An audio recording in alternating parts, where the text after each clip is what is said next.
امشب در 24 آمریکا و اسرائیل میگن جمهوری اسلامی در حال خرد شدنه. از پا نخواهیم نشست تا زمانی که دشمن کاملا و قاطعانه شکست خورده باشه. تاکید پیک هکست بر ادامه جنگ تا شکست قاطع جمهوری اسلامی. او میگه شلیک موشک‌های سپاه 90% کم شده و حکومت ایران مستأصله.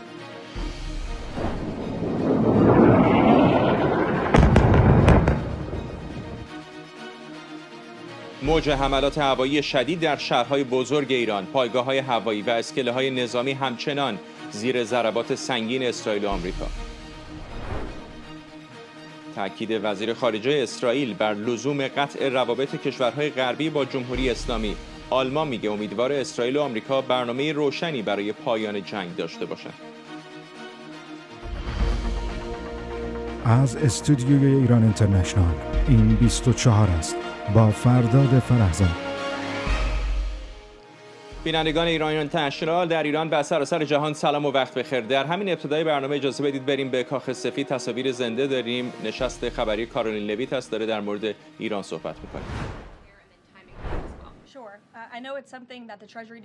چیزی هست که وزارت خزانه داری و اونها صحبت میکنن و اونها بایستی با پرزیدنت صحبت بکنن در ارتباطش و این تحریم ها یا برداشتن اونها رو امروز اعلام خواهد کرد. الکس لطفا شما بفرمایید. و گزارشی رو داشتیم که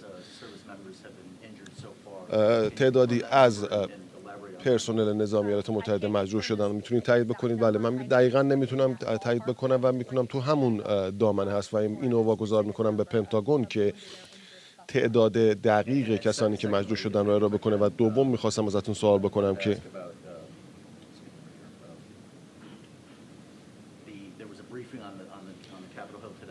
در کپیتال هیل صحبتی شد و سناتورها گفتند که خب در مورد مسئله اعزام نیروی نظامی به ایران صحبت کردن و آیا از طرف آقای ترامپ آپدیتی وجود داره؟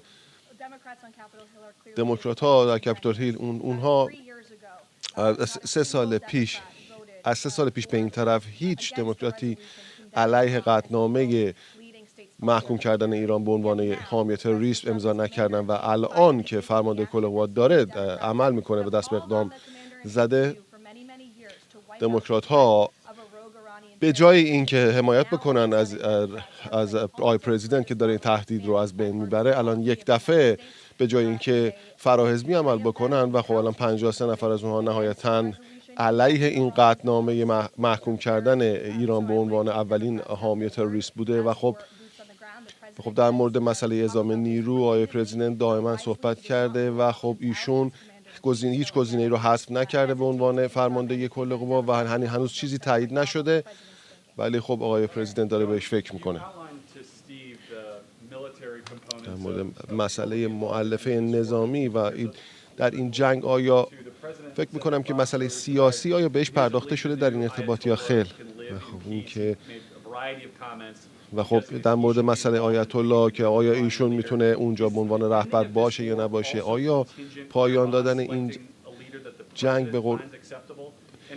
به این بستگی پیدا میکنه که رهبری که اونجا میخواد قرار بگیره تحت تایید آقای پرزیدنت باشه. همونطور که آقای ترامپ کاملا صراحتاً اعلام کردین که این به نفع غرب و ایالات متحده است که یک تروریست و یک افراطی رو در ایران در رأس کار نداشته باشیم، به خصوص مسئله و عکس العمل به این عملیات رو داشتیم و خب اون ها موشک هاشون رو به سمت شرکای ما در منطقه فرستادن و این رژیمی هستن که مرگ بر آمریکا میگن و کل دنیا رو گروگان گرفتن.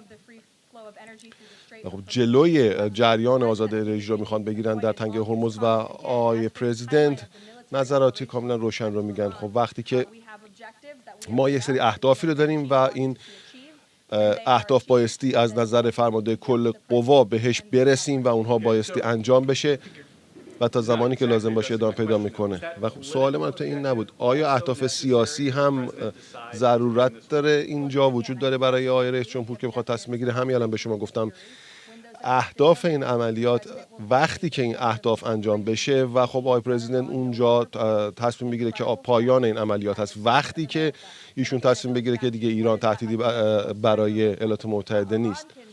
ایران میتونه صحبت کنه هر چی که دلش میخواد بگه و تمام قولها و گفته‌های اونها میتونه پوچ و تو خالی باشه. ما تهدید موشک‌های بالستیک اونها رو از بین بردیم و ما بتونیم در نهایت تایید بکنیم که اونها دیگه نمیتونن هیچ تهدیدی برای شرکا و متحدان و نیروهای ما در منطقه باشن و این اون چیزی است که آقای رئیس جمهور هم به دنبال انجام اون هست در نتیجه این عملیات. در بالتیمور در بیرون یک کنیسه یک تیراندازی شکل گرفته. من نمیدونم، اطلاع ندارم جنیفر، ولی وقتی که تایید شد حتما به شما اطلاع خواهم داد.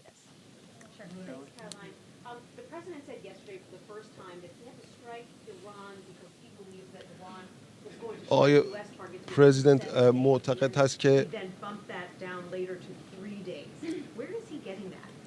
در مورد مسئله اولین بار هست که آقای رئیس جمهور داره میگه که به خاطر اینکه ایشون احساس کرد که ایران بخواد حمله بکنه به ایالات متحده و داشته‌های ما در منطقه و تصمیم گرفتن که عملیات رو شروع بکنن، ولی این حس بود که آقای ترامپ بر اساس واقعیت‌ها داشت و همینطور مذاکره کنندگانی که با رژیم ایران در گفتگو بودن و رژیم ایران دروغ میگفت، فریب میداد ایالات متحده رو و به روشنی به دنبال این بود که ادامه بده برنامه هسته خودشون رو برای اینکه یک بمبی رو درست بکنن که تهدیدی برای ایالات متحده آمریکا است و همینطور زرادخانه موشک‌های بالستیک اونها در حال افزایش بوده و اونها داشتن به جای میرسن که اونها برای خودشون مسئولیت ایجاد میکردن و رئیس جمهورهای آینده یا این رئیس جمهور به جایی برسن که نتونن دیگه عملیات انجام بدن و دوباره همینطور که من دائما تکرار کردم ایشون نمیشینه و اجازه بده که رژیم ایران حمله بکنه به ایالات متحده.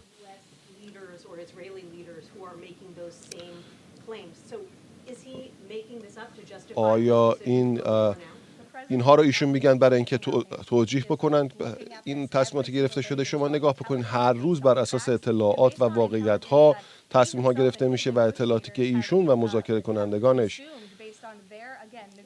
بر اساس گفتگوها و مذاکراتی که انجام دادن با رژیم ایران در سال گذشته به دست آوردن تصمیم میگیرن و ایشون با حسن نیت تصمیم گرفتن و کار کردن برای اینکه به معامله توافقی دست پیدا بکنن و ایران نشون داد ایران به دنبال این هست که می‌خواست حمله بکنه به ایالات متحده و رئیس جمهور نمیتونه بشینه نگاه بکنه که این اتفاق بیفته. ایشون صبر نخواهد کرد که این اتفاق بیفته.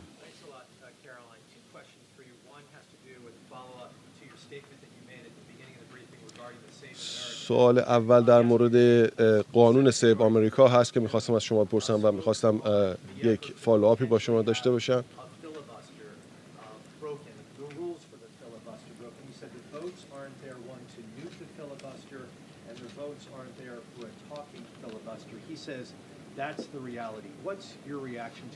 عکس العمل شما به اون گفتگوهایی که صورت گرفته چی؟ من فکر می‌کنم که آقای ترامپ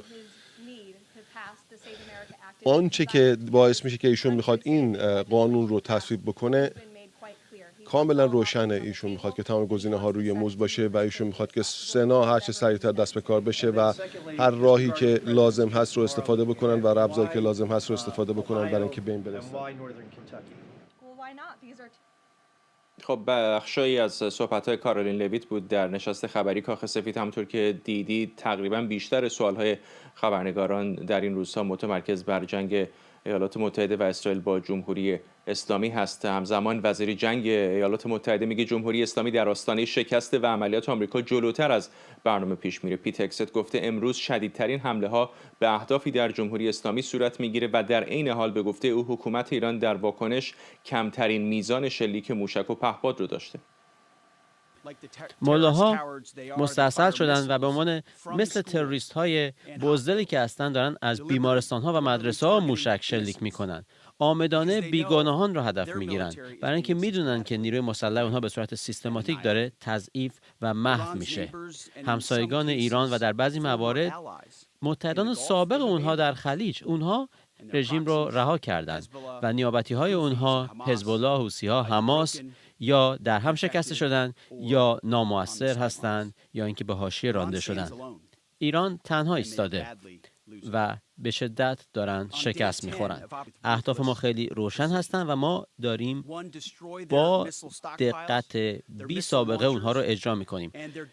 لانچرهای موشکی اونها، موشکهای اونها، زرادخانه موشکی اونها و قابلیت ساخت موشکها دوم، نابود کردن نیروی هوایی اونها، نیروی دریایی اونها، و سوم اینکه به صورت دائمی مانع از این بشیم که ایران تا ابد بتونه به سلاح هسته‌ای برسه.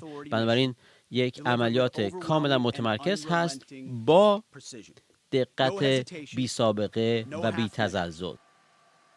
اما همگام با تحولات در منطقه، امیر سعید ایروانی نماینده جمهوری اسلامی در سازمان ملل گفته 4 نفری که در حملات اسرائیل به لبنان کشته شدند دیپلمات بودند.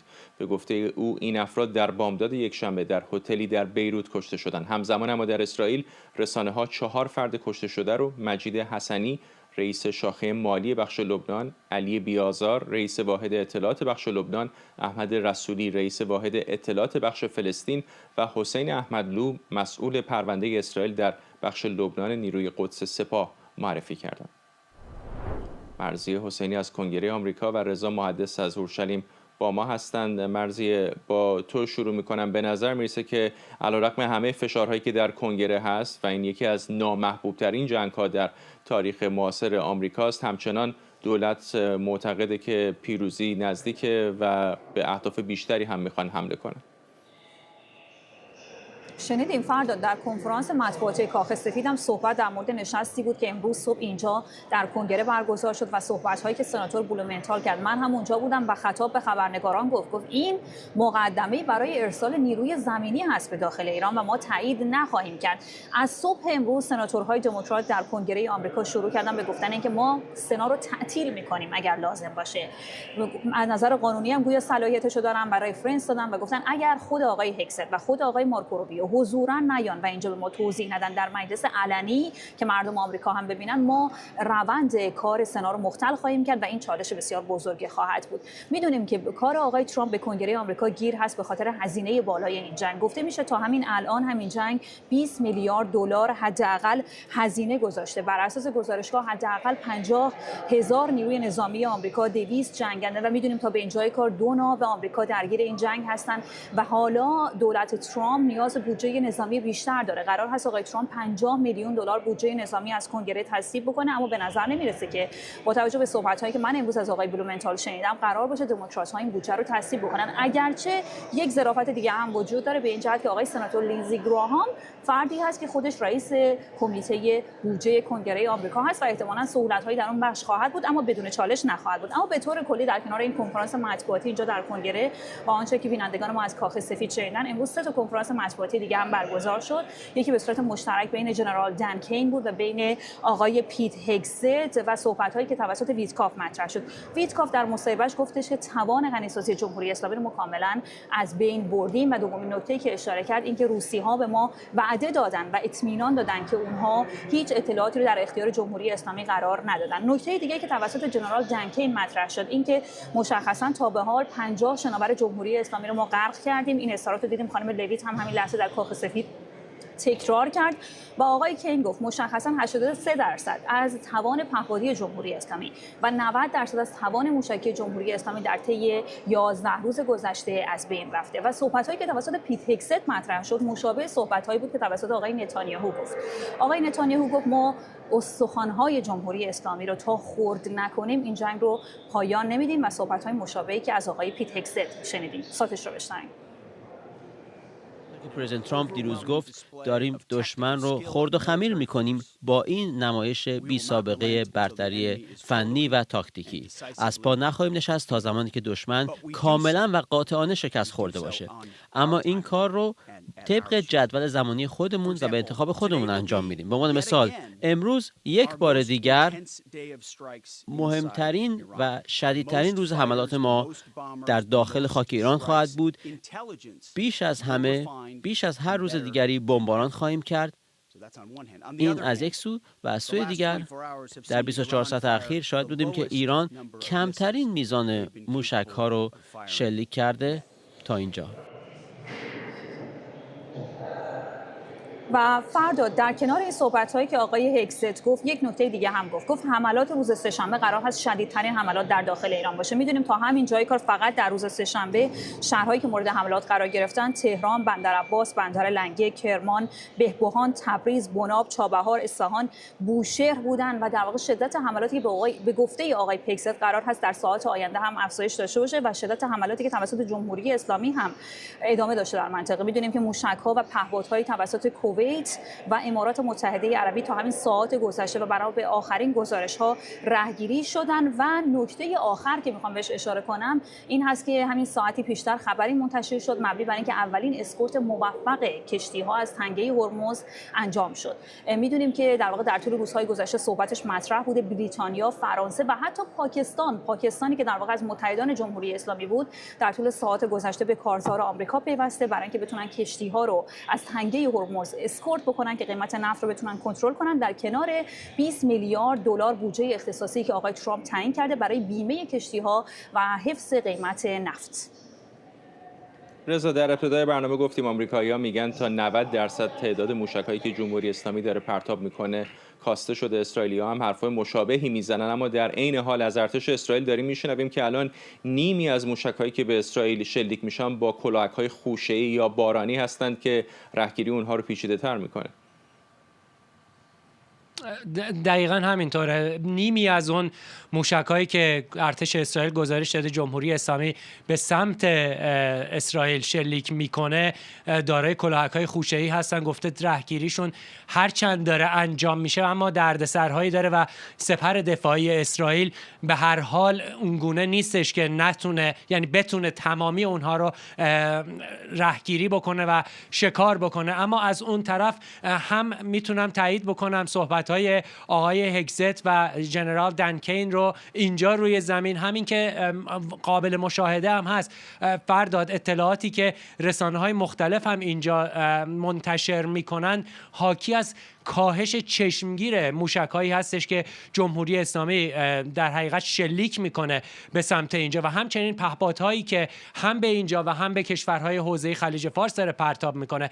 روزنامه جروسالم پست رو نگاه میکردم، گفته که از روز شنبه گذشته که این جنگ آغاز شده تا به امروز شاهد کاهش 92% شلیک موشک‌ها بودیم، چه از طرف ایران به اسرائیل چه به سمت کشورهای حوزه خلیج فارس و همینطور کاهش 92% شلیک پهپادها. یک ژنرال ارتش نیروی هوایی ارتش اسرائیل هم امروز گفتگویی داشته با وبسایت والا نیوز. او هم تایید کرده که بسیاری از پرتابگرهای جمهوری اسلامی رو هدف قرار دادن، چیزی نزدیک به 80%. ژنرال دنکین هم به اون اشاره کرد که بیشتر تمرکز اونها روی پرتابگرها بوده. همینطور اشاره کرده این ژنرال ارتش اسرائیل که گفته علاوه بر پرتابگرها هدفها الان روی نیروهای امنیتی، نیروهای بسیج که گزارشش رو ارتش اسرائیل ساعتی پیش منتشر کرد و گفت بسیاری از پایگاه‌های ارتش حالا این بار در استان ایلام، همچنین نیروهای امنیت داخلی میخونه ارتش اسرائیل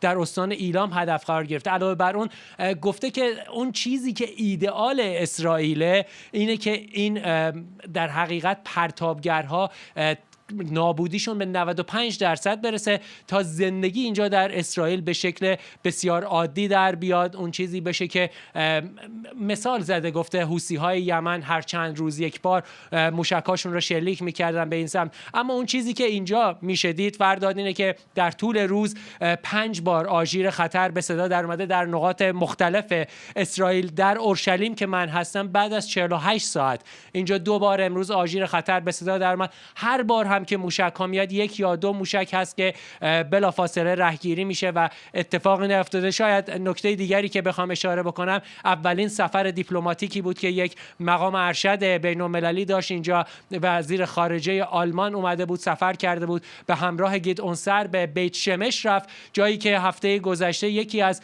موشک‌های جمهوری اسلامی اصابت کرد، چند کشته داشت. و جالبه که بدونید ساعاتی بعد از این دیدار و دقایقی بعد از اینکه کنفرانس خبری گیدئون سار و وزیر خارجه آلمان به پایان رسید، یکی از موشک‌های جمهوری اسلامی به فضای بازی نزدیک به همون محل مجدداً اصابت کرد. در کل میتونم بگم که روند کاهش موشکی رو میتونیم اینجا احساس بکنیم و همچنین ادامه نبردی که اسرائیل با حزب الله داره. همونطور که گفتی جمهوری اسلامی حالا تایید کرده که اون نفراتی که در بیروت کشته شدن در هتل رامادا پلازا در طبقه 4 در یک سویت، اونها ادعا کردن که اونها دیپلماتن، اما هم ارتش اسرائیل هم ایران اینترنشنال 2 روز پیش اعلام کرده بود که 4 نفر از نیروهای سپاه قدس جمهوری اسلامی در اون هتل و در اون اتاق بودن که کشته شدن.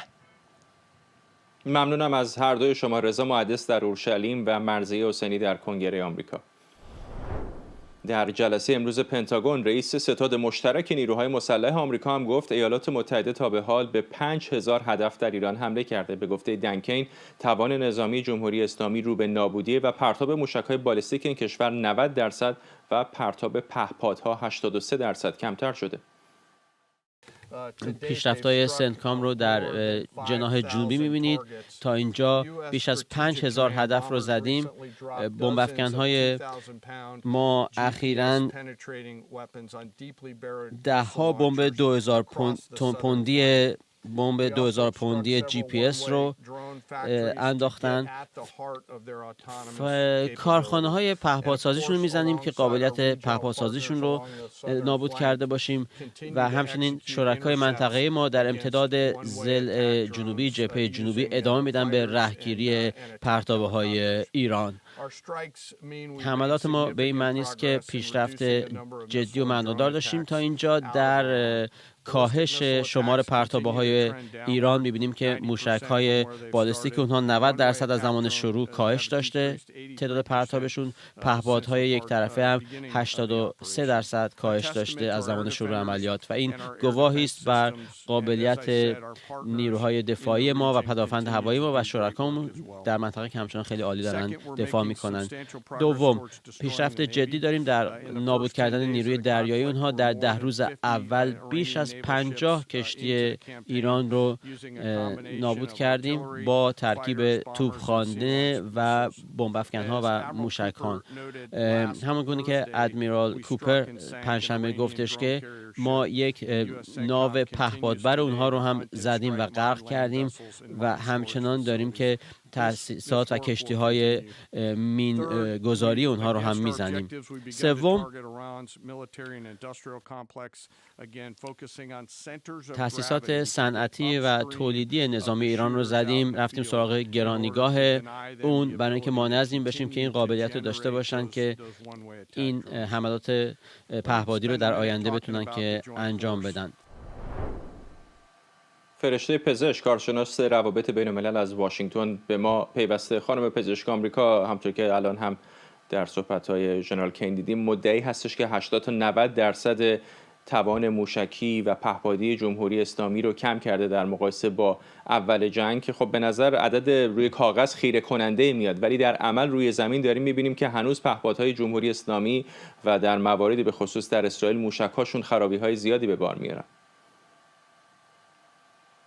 بله درسته و فقط مسئله این نیستش که جمهوری اسلامی الان نتونه اینها رو شلیک کنه، گرچه در ادامه جنگ تاثیرگذار خواهد بود، ولی احتمالاً برای بینندگان شما بزرگترین سوال اینه که قرار نتیجه این جنگ چه چیزی باشه. اون چیزی که آقای ترامپ توی روزهای رسیدن به جنگ، شروع جنگ و در طول 1-2 هفته گذشته خیلی تکرار کرده این بوده که ما نمیخوایم دوباره ناچار بشیم 5 سال دیگه 10 سال دیگه بریم و این عملیات رو تکرار کنیم.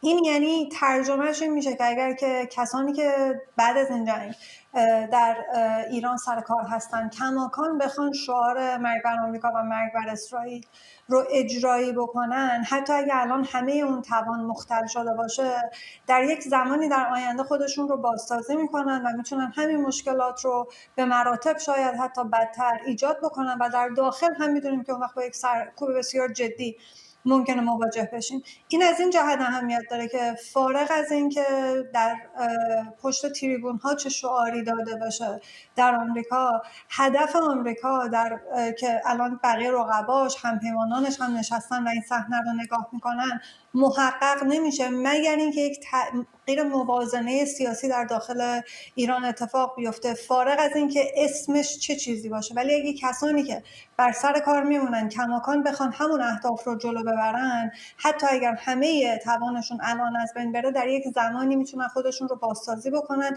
و این عملا به معنای یک شکست برای دولت آقای ترامپ، نه فقط دولت آقای ترامپ، که برای آمریکا میتونه حساب بیاد.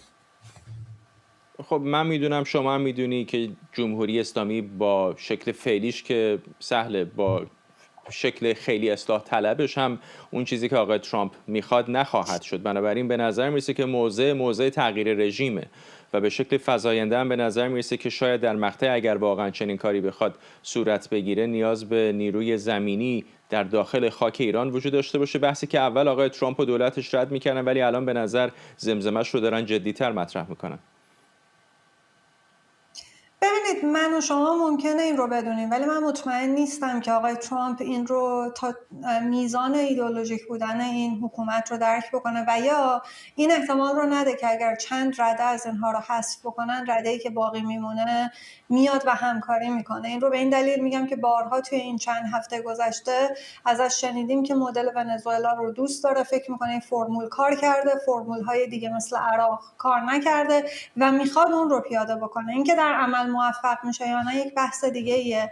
و مسئله وارد کردن نیروی زمینی درسته که زمزمه‌اش هست، ما هنوز نمیدونیم چه میزانی، چون اون چیزی که برای یک عملیات زمینی در ایران نیاز خواهد بود به مراتب بزرگتر از جنگ عراق و افغانستان به دلیل وسعت ایران و به دلیل جمعیت ایران. بنابراین فکر می‌کنم فاصله داریم تا اونجا و الان هنوز فکر می‌کنم اهداف مهم اینه که اصلا میتونن این پرتاب موشک‌ها رو به صفر برسونن، پرتاب پهپادها رو تقریبا کنترل بکنن و در این حال رهبرهای سیاسی که باقی موندن و اون عناصر فرماندهی نظامی که باقی موندن چقدر از اونها رو میتونن حذف بکنن و در چه ارتباطاتی میتونن بگیرن با باقی مانده این سیستمی که به هر حال ممکنه لایه‌های 1 2 3 همه ایدئولوژیک باشن ولی میشه انتظار داشت که شاید یه بخشی توش حاضر باشن بپذیرن که با این شیوه بقاشون در خطره. البته این قماریه که فکر میکنم بارها در موردش صحبت کردیم، جمهوری اسلامی یه قماری سر جنگ کرده. اونها میدونن که جان آدمیزاد در غرب، در آمریکا، در اسرائیل، در خاورمیانه به غیر از ایران بها ارزش داره، مالش ارزش داره، اقتصادش ارزش داره و دارن سعی میکنن با ایجاد هزینه اون هزینه سیاسی رو برای رهبران بالا ببرن که ناچار کنن آمریکا از این راه برگرده، فارغ از اینکه بقیه چقدر بخوان آقای ترامپ رو تشویق بکنن که این راه رو ادامه بده. توی این شرایط همه اینها یه متغیرهای هست که روی هم تاثیر میگذاره. اینطور نیستش که ما در یک شرایط ایستایی باشیم و بتونیم با قاطعیت بگیم که حتما با یک تغییر رژیم مواجهیم. ما هنوز در روزهای آغاز جنگ هستیم، روز 10 هست و فکر میکنم باید دید که این هفته شرایط چطور جلو میره، اصلا این کمپین هوایی چقدر با موفقیت و چقدر میتونن با سرعت اون اهداف اولیه رو اجرایی بکنن تا بعد بریم وارد فاز بعد بشیم. من فکر میکنم الان هنوز در مورد موضوع ورود زمینی زمزمه‌هاش رو درست میشتم ولی فکر میکنم زوده که فکر کنیم نیروی زمینی آمریکا در اون وسعت قرار پیاده بشه. این جنگ اصلا با زدن عالی رتبه ترین مقام سیاسی جمهوری اسلامی شروع شد با علی خامنه‌ای و بسیاری دیگر از رهبران و فرماندهان سپاه پاسداران. الان خب جنگ با اینکه خیلی شدت گرفته ولی می‌بینیم که اون حملات حالا یا به دلیل عملیاتی است یا به دلایل سیاسی است علیه مواضع سیاسی دیگر نیست. بسیاری از چهره‌های سرشناس جمهوری اسلامی همچنان در قید حیات هستند، از رئیس جمهور پزشکیان بگیرید تا علی لاریجانی، محسنی اژه‌ای و چهره‌های دیگر. آیا فکر می‌کنید که احتمال داره با هدف قرار دادن به قول شما لایه دوم چهره‌های سیاسی از لاریجانی اینا بگیرید تا خامنه‌ای جونیور ممکنه بقایای جمهوری اسلامی هر آنچه ازش باقی بمونه در دقیقه 90 واقعا تسلیم بشن؟ نمیدونیم، ولی لااقل میشه انتظار داشت که آقای ترامپ مرحله بعدی اگر قرار باشه جنگ رو ادامه بده بدون حذف این لایه نمیتونه اون سناریویی که میخواد، اون فرمولی که هی داره اصرار میکنه روش که میخواد فرمول ونزوئلا رو پیاده کنه، تا زمانی که اینها رو حذف نکنه به نظر نمیاد که بقیه راهی داشته باشن که بخوان باش در این زمینه همکاری کنن. بنابراین برای تست کردن فرمولی که دیروز ادعا داشت میکرد که این فرمول خیلی خوب جواب داده، لااقل باید اینها رو حذف بکنه. حالا مسائل عملیاتی هست که باید دید که به نظر میاد قاعدتا اسرائیل نیروی خواهد بود که اونها رو حذف بکنه، زمانش مسئله است. و اینکه خب بعد مسئله مردم هم هست که آیا اون پلن اولیه که به کمک مردم میان و به مردم میگن شما بیاین در خیابون و مردم در خیابون چه چیزی میخوان اگر بیان توی خیابون، اونها همه تغییر میده شرایط رو. ولی من هم معتقدم که اگر قراره تغییری در موازنه سیاسی صورت بگیره، با بودن این افراد داریم میبینیم که این احتمال ممکن نیست. ممنونم از شما. فرشته پزشک، کارشناس روابط بین‌الملل از واشنگتن. صدر اعظم آلمان میگه برلین نگران آمریکا و اسرائیل برنامه مشترکی برای پایان دادن سریع و قانع کننده جنگ در ایران نداشته باشند. فریدریش مرتز گفته آلمان با بسیاری از اهداف جنگ این دو کشور موافقه، اما هر روز پرسش‌های تازه‌ای درباره برنامه این دو کشور برای پایان دادن به جنگ مطرح میشه. در همین حال وزیر خارجه اسرائیل در نشست خبری مشترک با وزیر خارجه آلمان در اورشلیم گفته اسرائیل به دنبال جنگ بی پایان نیست، اما عملیات تا زمانی که این کشور و متحدانش بخوان ادامه پیدا میکنه. گیدون سر از کشورهای غربی خواسته که روابطشون رو با جمهوری اسلامی کاملا قطع کنن. جناب وزیر خارجه آلمان رهبری فرایند فهرست کردن سپاه پاسداران رو به عنوان یک سازمان تروریستی در اتحادیه اروپا عهدهدار بود. ما از این بابت از شما سپاسگزاری میکنیم. فکر میکنم زمان اون دیگه فرا رسیده که کشورهای غربی همه روابط دیپلماتیک خودشون رو با این رژیم تروریستی قطع کنند، رژیمی که خود دولت آلمان میگه دیگه مشروعیتی نداره. میر جاودانفر، تحلیلگر مسائل اسرائیل از تل آویو به ما پیوسته. آقای جاودانفر، در حرفای وزیر خارجه اسرائیل روشن بود که شاید سیگنالی داره به آمریکا میفرسته که ما هم دنبال جنگ‌های بی پایان نیستیم، چیزی که آمریکایی‌ها بسیار ازش خوف دارن. چقدر به نظر شما به خصوص با توجه به مقاومتی که تا این لحظه از جمهوری اسلامی داریم می‌بینیم این پنجره زمانی میتونه پاشنه آشیل بشه؟ هنوز معلوم نیستش. یکی از دلایلی که هنوز آمریکایی‌ها بعضی وقت آقای ترامپ ضد و نقیض حرف میزنه این است که میخواد جمهوری اسلامی رو، کسانی که در روند تصمیم گیری به تصمیم سازی در نهادهای امنیتی در حکومت ولایت فقیه هستن رو، اونها رو گیجشون بکنه که اونها هیچ وقت مطمئن نباشن که چجوری بایستی برنامه ریزی بکنن، برای چند وقت بایستی برنامه ریزی بکنن و چجوری بایستی واکنش نشون بدن. البته هیچ کس نمیخواد جنگ ابدی باشه، حتی حکومت ولایت فقیه هم نمیخواد که جنگ ابدی وجود داشته باشه. ولی در اسرائیل و در آمریکا در حال حاضر چیزی که به نظر میاد این هستش که اونها از نتایج جنگ بسیار راضی هستند. حملات بر علیه تأسیسات موشکسازی و پرتاب موشک از یک طرف و حملات متمرکز اسرائیل بر پایگاه‌های بسیج و کلانتری‌های حکومت ولایت فقیه که از اون استفاده شد برای کشتار دست جمعی مردم ایران در ماه دی و برای سرکوب و دستگیری تظاهر کنندگان، اونها رو یکی یکی داره اسرائیل منفجر میکنه در شهرهای اصلی ایران و از یه نظر اسرائیل داره خطر آینده رو، خطری برای امنیت اسرائیل که موشک‌های حکومت هستن اونها رو داره رفع میکنه. از یک طرف دیگه هم اسرائیل داره خطری که برای مردم ایران است که نیروگاه بسیج و کلانتری هستن اونها رو هم داره حذف میکنه برای امنیت مردم ایران و پس بنابراین یک استراتژی هستش که هر دو طرف الان دارن با اون ادامه میدن. در آینده تصمیم خواهند گرفت کی این جنگ تموم بایستی بشه، ولی در حال حاضر دارن پیشرفت میکنن. آقای جاودانفر میگید یک استراتژی مشخصی دارم، دست کم در موضوع نظامی به نظر میاد که همینطوری که شما میگید باشه، چون اهداف خیلی مشخصی رو به قول آمریکایی تا 5000 تا حالا هدف قرار دادن. ولی حتی اگر حرفای صدر اعظم آلمان رو معیار قرار بدیم، مشخصه که حتی بعضی از شرکا در مورد یک رویکرد و برنامه سیاسی نگران هستند که قرار از منظر سیاسی آخرش چه اتفاقی بیفته. کاملا این نگرانی کاملا منطقی هستش و موجه هستش. در حال حاضر کشورهای اروپایی به خصوص نگران هستن، چون اقتصاد اونها میتونه صدمه ببینه به خاطر جنگ، به خاطر اتفاقاتی که در تنگه هرمز افتاده و نگرانی اونها وجود داره در مورد اینکه الان مجتبی خامنه‌ای اومده جانشین پدرش شده.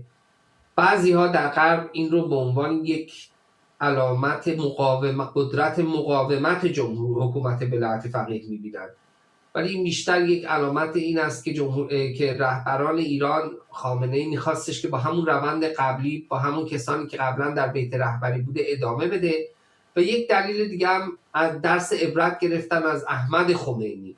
دیدیم که احمد خمینی انتخاب نشد، بعد خیلی در حاشیه رانده شد، بعد اختلافات شدیدی داشت با هم خامنه‌ای هم رفسنجانی و بعد در یک تصادفی مرد و بعداً در خود حکومت گفتن که بعضیا گفتن که این که کشته شده و معلوم نیست و به دلایل طبیعی نمرده. خب خیلی بسیار طبیعی هستش که سید علی خامنه‌ای نمیخواد یک عاقبتی شبیهی برای مجتبی و بقیه خاندان خامنه‌ای باشه. این علامت مقاومت نیست. در کل اروپایی‌ها ولی نگران هستن که چقدر این جنگ ادامه خواهد داشت، ولی تا اینجایی که ما میتونیم ببینیم در حال حاضر حکومت در ایران داره شکست میخوره. اولا نیروهای مسلحش دارن شکست میخورن. دوما بزرگترین علامت پیروزی برای اسرائیل و آمریکاست. هیچ کدوم از مردم ایران با وجود اینکه مردم ایران کشور وطن دوست هستن، هیچ کدوم نیامدن طرف جمهوری اسلامی ایران، با وجود اینکه اسرائیل و آمریکا دارن به قلمرو ایران حمله میکنن، چون همه اونها میبینن که کسی که این جنگ رو آغاز آقای جاودانفر اینو میگید، ولی بدنه حامی سنتی جمهوری اسلامی به نظر نمیرسه که حداقل در این لحظه هنوز از هم پاشیده باشه. چه بخش سیاسیش میبینیم بالاخره انسجام در اون رده‌های بالا هنوز در این لحظه وجود داره، بخش نظامی هنوز با اینکه تعدادش کم شده موشک پرانی و پهپاد پراکنی داره میکنه و شب‌ها میبینیم همین حامیان سنتی جمهوری اسلامی علیرغم این حملات اسرائیل و آمریکا میان در خیابان‌ها و از حکومت حمایت میکنن. من با معیار شما مخالفم. مثلا این واقعا شاهکاری نیستش که کسان بعضیا رو میارن تو میدان‌ها یا حکومتی که ما ادامه میدیم. شاهکار این شاهکار نیست. باید کارآمد حکومت رو دید. باید ببینیم که کارآمد تمام ارگان‌های نظامیش، مسلحش، اطلاعاتیش تا الان چجوری بوده. تمام اونها تا الان شکست خوردن و حکومت کاملا توجیه خودش رو برای وجود بین مردم ایران از دست داده. بله الان جمهوری اسلامی ایران نیفتاده، حکومت ولایت فقیه نیفتاده، ولی ما دیدیم که این همه سال گفتش که ما ابرقدرت هستیم، ما میتونیم اسرائیل رو قدرت بازدارندگیمون علیه اسرائیل خیلی قوی هستش، ما حماس، حزب الله و نیروهای مقاومت داریم و اسرائیلی‌ها هیچ وقت به ما حمله نمی‌کنن، میتونیم اونها رو شکست بدیم. تمام اینها غلط از آب در اومد و تمام مدل حکومت فروپاشی ما الان ما می‌بینیم، مدل مدیریت کشور.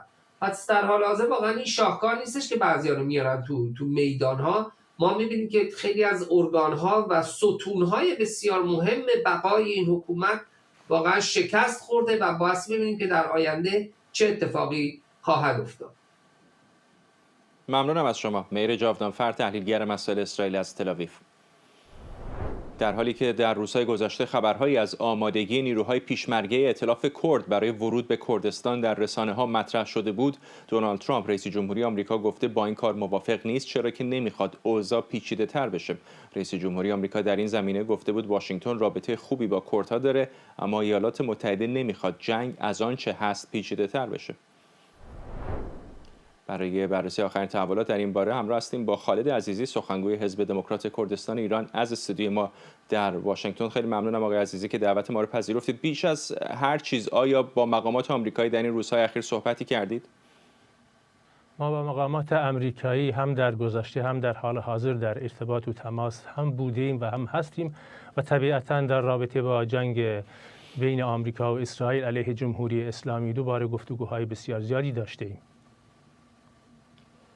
این حرفی که آقای ترامپ زده با گزارش‌های اولیه در تناقض هست. آیا روی کردی به نظر شما به خصوص با توجه به تماسایی که میگید داشتید در اول وجود داشته برای ورود نیروهای کرد که بعداً آمریکایی‌ها ازش عقب نشینی کردن؟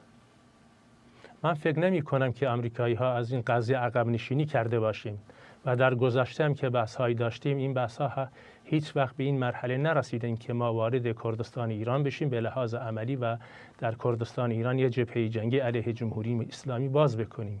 علتش هم این بود ما منتظر ادامه این جنگ بودیم، تحولات جنگ رو بررسی می‌کردیم که ببینیم جنگ در ادامه خودش به کجا منتهی میشه و من فکر می‌کنم آقای ترامپ هنوز هم این سیاستشو دارن، حداقل از ما پشتیبانی بکنن، به این دلیل که جنبش ما در کردستان ایران علیه جمهوری اسلامی سابقه بسیار طولانی داره و ما در جهت استقرار دموکراسی در ایران و حق و حقوق کردها به عنوان یک ملت مبارزه می‌کنیم. بنابراین این قضیه هنوز ادامه داره و گفتگو و مذاکره در رابطه با این مسئله بین ما و آمریکایی‌ها دوباره هنوز سر جای خودشه. خود شما یا ذائقه‌ای برای ورود زمینی دارید به ایران اگر حکومت تضعیف‌تر از اینی که هست بشه؟ دوباره بایستی ما متوجه تحولات این جنگ بشیم. این جنگ تحولاتش به کجا منتهی میشه؟ تا به حال این جنگ یه جنگ هوایی و زمینی بوده علیه جمهوری اسلامی و قطعاً و جداً جمهوری اسلامی بسیار ضعیف شده. مراکز رهبری و امنیتی و نظامیش مورد هدف قرار گرفته‌اند. ولی تحولات تازه‌تری لازمه. بالاخره این جنگو نمیشه به همین شیوه ادامه داد و با زدن جمهوری اسلامی به شیوه هوایی و دریایی این نظام از بین نمیره. بیشتر سوال ما اینه آیا این جنگ در ادامه خودش نتیجهش این میشه که نظام جمهوری اسلامی از بین بره یا به قول اونا به وارد پروسه رژیم چنج میشن. اینا موضوعاتی هستند که قابل بحث و گفتگو بررسی هستند بین ما و آمریکایی‌ها. خب خودتون هم الان دارید اشاره میکنید به باور شما فقط با حملات هوایی نمیشه و یکی از گزینه‌هایی که مطرح بوده همین ورود نیروهای کرد بوده. آیا شما این ظرفیت رو میبینید در حزب خودتون، در احزاب دیگر کرد که فراتر از خود مناطق کردنشین به مثلا تهران بخواید برید، همچین ظرفیتی، همچین علاقه، همچین ذائقه‌ای وجود داره؟ ببینید علاقه و ذائقه یه چیزیه ولی واقعیت میدانی یه چیز دیگه‌ای هست. تا اونجایی که به کردستان ایران مربوط هست، بعد از انقلاب اسلامی ایران جمهوری اسلامی هرگز نتونست به طور جدی کردستان ایران رو کنترل بکنه. حضور نظامی و امنیتیشون بسیار شدید بود. کردستان ایران رو تبدیل به یه زون امنیتی کرده بودن. ولی ما اینو دنبال این مسئله هستیم که چطور مبارزات مردم کردستان ایران چه در ابعاد سیاسی چه در ابعاد نظامی در هماهنگی و همکاری باشه با بقیه ایران. حقیقتش اینه کل مسائل برمیگرده به تهران. هنوز نمیدونیم که سیاست آقای ترامپ در رابطه با تهران و آینده جمهوری اسلامی و اصولا برنامه‌شون همینه که رژیم چنج باشه یا تحولات و تغییراتی در داخل خود رژیم درست بشه یا اونا علاقه‌مند هستن با بخشی از رژیم وارد گفتگو و مذاکره بشه. یعنی توی یه معادله بسیار پیچیده قرار داریم. واسه ما به عنوان کردها بسیار مشکل هست در حال حاضر بتونیم در این رابطه یه تصمیم بسیار جدی مبنی بر اینکه نیروهای مسلح پیشمرگه رو به کردستان ایران بفرستیم. چه اتفاقی باید بیفته که نیروها رو بفرستید؟ اتفاقات اینه که بایستی وارد یه فاز دیگه بشیم. ما هنوز در فاز سرکوب و زدن مراکز اتمی، مراکز موشکی، مراکز سیاسی، مراکز فرماندهی رهبران جمهوری اسلامی هستیم. همونطور که اشاره کردم این کافی نیست واسه اینکه جمهوری اسلامی از بین بره. حالا فاز بعدی اینه که آیا بررسی و آسیب شناسی خود آمریکا و اسرائیل از این جنگ تا به حال علیه جمهوری اسلامی چی میشه و بعد در فاز بعدی اونا بالاخره کدوم فاکتورها را در کل این پروسه زینف میکنن. در داخل ایران باعث تحولاتی وجود داشته داشته باشه. یه موقعیتی بایستی پیش بیاد که مردم وارد خیابونها بشن، یه موقعیتی پیش بیاد که از همپاشیدگی نظام جمهوری اسلامی از تهران شروع بشه، چه به لحاظ نظامی، چه به لحاظ سیاسی، چه به لحاظ مبارزات درونی که خودشون با هم دارن. یعنی این مسئله بیشتر مختص به تهران هست، مختص به شهرهای بزرگ است. تا اونجایی که به کردستان مربوط هست ما توانایی اینو داریم در هر حالتی، در حالت خلأ قدرت در ایران بتونیم کردستان ایران رو اداره بکنیم و در حد توانایی خودمون به پروسه آشتی و امنیت و ثبات در ایران هم کمک کرده باشیم. میدونید که همین جملاتی که میگید بسیاری از ایرانی ها رو نگران میکنه که در شرایط خلأ قدرت در ایران بتونید کردستان رو اداره بکنید. خیلی ها ممکن این رو ترجمه به خودمختاریت و جدایی طلبی بکنن، به خصوص بعد از حرفای رئیس جمهوری ترامپ که گفته بود شاید بعد از پایان این جنگ نقشه ایران همینطوری باقی نمونه. آیا این یکی از گزینه‌ها، یکی از رویکردهای شما هست که اگر شرایط مهیا بشه کنترل کردستان رو جدا بکنید؟ ببینید بعد از انقلاب اسلامی ایران هم ما تا یه مدتی کنترل کردستان ایران رو داشتیم، ولی با تمام سازمان‌ها و جریانات سیاسی در داخل ایران در تماس بودیم. اگه همچون شرایطی دوباره پیش بیاد، برنامه ما اینه که از کردستان ایران که پیشمرگای کردستان و حزب ما در ادارهش بسیار سهیم خواهد بود، اینو در جهت استقرار دموکراسی در ایران ازش استفاده بکنیم. کردستان تبدیل به یه پایگاه سیاسی، نظامی، امنیتی بشه برای پیشبرد اهداف و هدفهای سیاسی در کل ایران. نه، ما به هیچ وجه دنبال این نیستیم که کردستان رو تافته جدا بافته از کل ایران بکنیم، ولی ما امکانات و توانایی و قابلیت‌هایی به لحاظ سازماندهی، به لحاظ نظامی داریم و امیدواریم که بتونیم اینا را در آینده در همکاری و هماهنگی با بقیه مردم ایران، سازمان‌ها و جریانات سیاسی ازش استفاده بکنیم برای استقرار دموکراسی در ایران. چندین بار به کردستان ایران اشاره کردی، فقط برای اینکه جمع‌بندی بکنم، بنابراین تحت هر شرایطی در نهایت شما کردستان ایران رو بخشی جدای ناپذیر از ایران میدونید؟ تا به حال هم سیاست ما این بوده و در چگونگی تحولات این جنگ و عواقب این جنگ و چگونگی نقطه خروجی این جنگ در دوران انتقال، امیدوارم به این دوران برسیم و در دوران بازسازی ایران، حزب دموکرات کردستان ایران همیشه سعی خواهد کرد سهم بسزایی داشته باشه در چگونگی بازسازی ایران و این حزب و مردم کرد در کردستان ایران بخشی از اداره سیاسی، امنیتی، نظامی، قانونی ایران آینده باشند. چون ما معتقد هستیم زمانی دیکتاتوری در ایران از بین خواهد رفت، زمانی در ایران مردم نگران تجزیه هراسی اینا نمیشن که ما کردها و بقیه ملت‌ها و بقیه تنوعات سیاسی در داخل ایران بخشی از اداره سیاسی، قانونی، امنیتی و نظامی آینده ایران باشیم. بسیار ممنونم از شما. خالد عزیزی، سخنگوی حزب دموکرات کردستان ایران از استودیوی ما در واشنگتن. بنا به بعضی گزارش‌ها پاکستان نیروی دریاییش رو برای اسکورت نفتکش‌ها در خلیج فارس اعزام کرده. این در حالیه که ترامپ تهدید کرده اگر صادرات نفت قطع بشه جمهوری اسلامی با مرگ، آتش و خشم روبرو میشه. به گفته اسلام آباد نیروی دریایی کشور اقداماتش رو برای حفاظت از مسیرهای ارتباطی دریایی آغاز کرده. در تصاویر منتشر شده توسط رسانه‌های این کشور ناوهای نیروی دریایی پاکستان در حال اسکورت نفتکش‌ها دیده میشن. فرزین ندیمی، پژوهشگر ارشد امور دفاعی امنیتی در مؤسسه واشنگتن از همین شهر با ماست. آقای ندیمی، تا این لحظه جمهوری اسلامی به خصوص در این جنگ اخیر به پاکستان حمله‌ای نکرده، روابطش نسبتاً با اسلام آباد حسنه بوده. این که الان پاکستانی‌ها دارن ناوها رو در کشتی‌ها رو در تنگه هرمز اسکورت میکنن، چه سیگنالی میده به خصوص اگر جمهوری اسلامی تصمیم بگیره که به نفتکش‌ها حمله کنه؟ خب یک تحول مهمی هست، احتمالاً با هماهنگی بین ایالات متحده و پاکستان صورت گرفته. من اعتراف میکنم پیش از این من این گزارش رو ندیده بودم، نمیتونم خیلی در مورد پیش زمینش اظهار نظر بکنم. گزارش هایی که رسیده بود در خود وبسایت شما منتشر شده بود که ایالات متحده اعلام کرده که یک نفتکش رو نیروی دریایی آمریکا به سلامت از تنگه هرمز اسکورت کرده که اونم شرایطش رو دقیقا من نمیدونم. به هر حال اون چیزی به هر اتفاقی که بیفته به صورت اسکورت کشتی نفتکش از تنگه هرمز یک سرافکندگی برای نیروی دریایی سپاه و آقای تنگسیری خواهد بود که اعلام کرده بودند که ما اجازه عبور کشتی ها به ویژه کشتی‌های نفتکش وابسته به ایالات متحده و دیگر کشورهای درگیر در این جنگ رو نمیدیم، به ویژه اگر این اسکورت حالا با کشتی جنگی کشورهای خارج از تنگه هرمز و منطقه خلیج فارس هم صورت بگیره.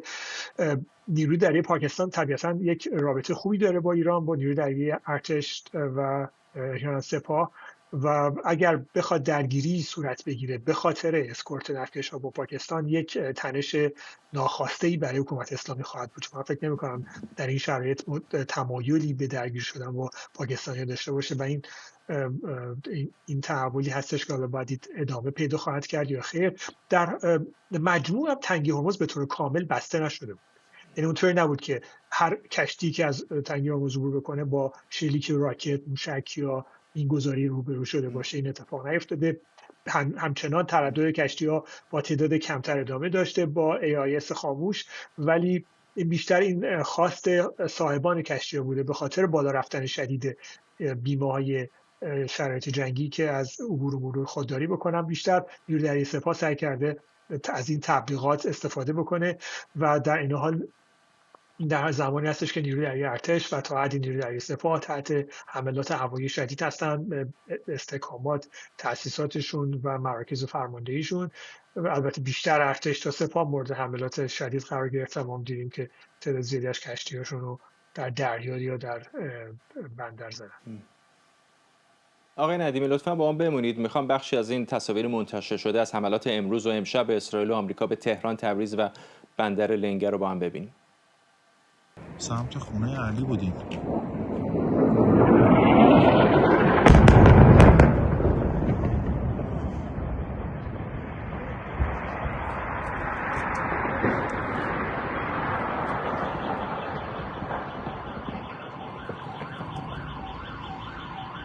اینو گرفتم.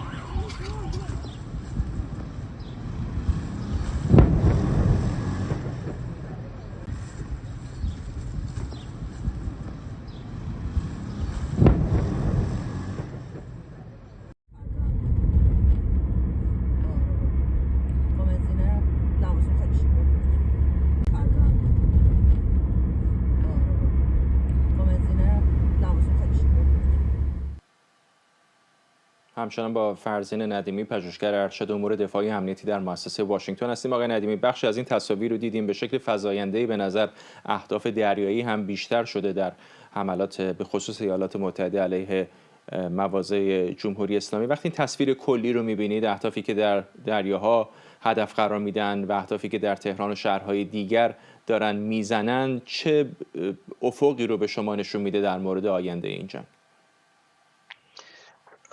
افقی که نشون میده تداوم حملات هوایی آمریکا و اسرائیل هستش و این حملات هیچ نشانه ای از پایان رسیدن در اون نمیشه دید. درسته که صحبت از 5000 هدف مورد حمله قرار گرفته میشه، به نظر من همچنان هدفهای خیلی زیادی هستش در همین لیست و فهرست بندی که تا حالا حمله شده که میتونن تا دست کم 1 تا 2 هفته دیگه به این حملات خودشون با همین شدت ادامه بدن. مسئله دریاها، تقریبا نیروی دریایی سپاه همچنان به خصوص در منطقه خلیج فارس مورد حمله زیادی قرار نگرفته. ما حملات زیادی به قایق‌های توپدار، به تأسیسات مربوط به این قایق‌های توپدار و موشک انداز کوچک هنوز نشنیدیم، هرچند که به برخی پایگاه داره حمله میشه، ولی به نظر من خیلی حملات قابل توجهی به نیروی دریایی سپاه طی روزهای آینده میتونیم شاهد باشیم که اتفاق بیفته. در مورد تهران و جاهای دیگه همچنان در منطقه حساس صنعتی اطراف تهران به نظر من هدفهای زیادی هستش که همچنان مورد حمله یا قرار بیشتر مورد حمله قرار بگیره. همین الان بمب افکنه B1 روی دارن نزدیک ایران میشن تا حملات هواییشون شروع کنن. در مجموع 14 بمب افکنه B1 و 2 تا بمب افکنه B52 در بریتانیا مستقر شده. یعنی ما در طی روزهای آینده تعداد بیشتری از این حملات هوایی رو شاهد خواهیم بود. هر B1 میتونه تا 114 بمب کوچک SDB بمب‌های با قطر کم حمله کنه که این بمب‌ها در مناطقی که قراره به تعداد زیاد مورد استفاده قرار بگیره و حمله بشه. خیلی کاربرد داره، میتونن به مدت نامحدودی پرواز بکنن و هر جایی هر زمانی که یک موشک انداز یک پرتاب کننده درون آماده پرتاب میشه سریع این بمب خودشون رو رها بکنن و حدود 70 کیلومتر برد داره و حضور دائمی بمب افکن‌ها رو میتونیم در این روزهای آینده شاهد باشیم رو آسمان ایران. ممنونم از شما. فرزین ندیمی، پژوهشگر ارشد امور دفاعی امنیتی در مؤسسه واشنگتن. و ممنونم از شما که بیننده برنامه 24 امشب بودید. این برنامه رو کمی دیرتر میتونید دوباره در یوتیوب ایران اینترنشنال ببینید و طبیعتاً پوشش ویژه این شبکه هم از جنگ اسرائیل و ایالات متحده با جمهوری اسلامی در ساعت‌های پیش رو ادامه داره.